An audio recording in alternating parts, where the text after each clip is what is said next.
जैसे जैसे लोकसभा चुनाव नजदीक आता जा रहा है, वैसे वैसे राजनीतिक दलों के दांव-पेच और सियासी किलेबंदी नए रूप लेती दिख रही है।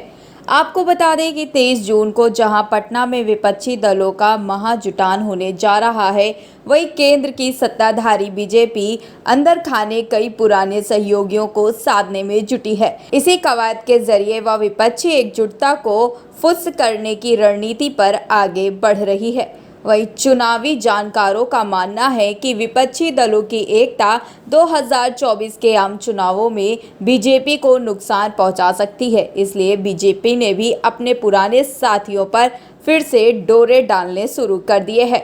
वहीं भाजपा जनता पार्टी के रणनीतिकारों को लगता है कि पुराने साथियों को लामबंद कर कई राज्यों में विपक्षी एकता को मात दिया जा सकता है। आइए आपको बताते हैं कि बीजेपी का अंदरूनी प्लान क्या है। भाजपा सबसे ज्यादा जद्दोजहद बिहार में अपनी सियासी जमीन बचाने के लिए कर रही है। इसकी बानगी यह है कि अमित शाह खुद 6 महीने में 4 बार बिहार का दौरा कर चुके हैं। वहीं भाजपा बिहार में विपक्षी एकता की धार को भी कुंद करना चाहती है और इसके लिए न सिर्फ अपने पुराने सहयोगियों को फिर से साधने की कोशिश में है, बल्कि नीतीश के साथ गठबंधन में शामिल दलों को भी तोड़ने के लिए डोरे डाल रही है। पिछले महीनों में जब मोदी सरकार के पूर्व मंत्री उपेंद्र कुशवाहा और वीआईपी पार्टी के चीफ मुकेश सहनी ने नीतीश कुमार से अपनी सियासी राह अलग की, तो बीजेपी की केंद्र सरकार ने उन्हें Y+ सुरक्षा देने में देर नहीं की।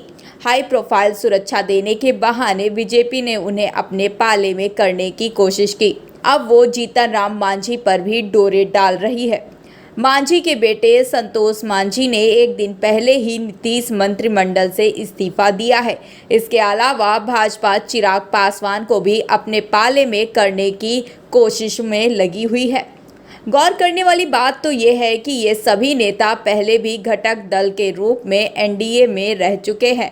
इन दलों के पास करीब 17% वोट बैंक माना जाता है। वहीं तेलुगु देशम पार्टी से बीजेपी की नजदीकियां अटल बिहारी वाजपेयी के जमाने से रही हैं, लेकिन 5 साल पहले टीडीपी ने आंध्र प्रदेश को विशेष राज्य का दर्जा देने की मांग पर न केवल एनडीए से नाता तोड़ लिया था, बल्कि बीजेपी और मोदी सरकार की खूब आलोचना भी की थी। अब जब उसकी पैठ दोनों राज्यों में कमजोर हुई है, तो नायडू ने फिर से बीजेपी की तरफ अपना हाथ बढ़ाया है। तेलंगाना में भी भाजपा भी पहले के मुकाबले मजबूत हुई है, खासकर शहरी क्षेत्रों में। ऐसे में दोनों दलों को एक दूसरे के साथ की जरूरत महसूस हुई है। पिछले दिनों में पीएम मोदी ने मन की बात में चंद्रबाबू नायडू के ससुर और पूर्व सीएम एनटी रामाराव का जिक्र कर पुराने सहयोगियों से आगे की दोस्ती के संकेत दिए थे। टीडीपी चीफ चंद्रबाबू नायडू ने भी दिल्ली पहुंचकर अमित शाह और जेपी नड्डा से मुलाकात कर गठजोड़ की संभावना को बल दिया है। वहीं पंजाब में विधानसभा चुनाव हारने के बाद अकाली दल की स्थिति कमजोर हुई है। बीजेपी के पास पंजाब में गंवाने को कुछ नहीं था, लेकिन उसे पता है कि अलग अलग रहने से तीसरी शक्ति वहां बाजी मारती रहेगी। इसलिए जब अकाली दल के नेता और पूर्व मुख्यमंत्री प्रकाश सिंह बादल का निधन हुआ, तो उन्हें श्रद्धांजलि देने खुद प्रधानमंत्री मोदी चंडीगढ़ पहुंचे। बाद में उनकी शोक सभा में गृह मंत्री अमित शाह भी शामिल हुए थे।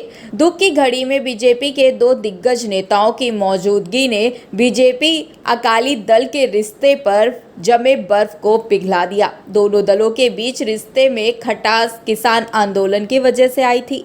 बाद में केंद्रीय मंत्रिमंडल ने अकाली नेता हरसिमरत कौर के इस्तीफे से दोनों दलों की दशकों पुरानी दोस्ती भी टूट गई। जब पंजाब चुनावों में अकाली दल को फायदा नहीं मिला, तो उसे अपनी रणनीति बदलने के लिए सोचना पड़ा। अब फिर से दोनों दल आम चुनाव 2024 में एक साथ आ सकते हैं। वही बात करें उत्तर प्रदेश की, तो उत्तर प्रदेश में वैसे ही बीजेपी की स्थिति मजबूत है। बावजूद इसके छोटे दलों, खासकर ओबीसी समुदाय की नुमाइशदंगी करने वाले छोटे दलों को लेकर बीजेपी खुलापन दिखा रही है और माना जा रहा है कि ओम प्रकाश राजभर फिर से बीजेपी गठबंधन में शामिल हो सकते हैं।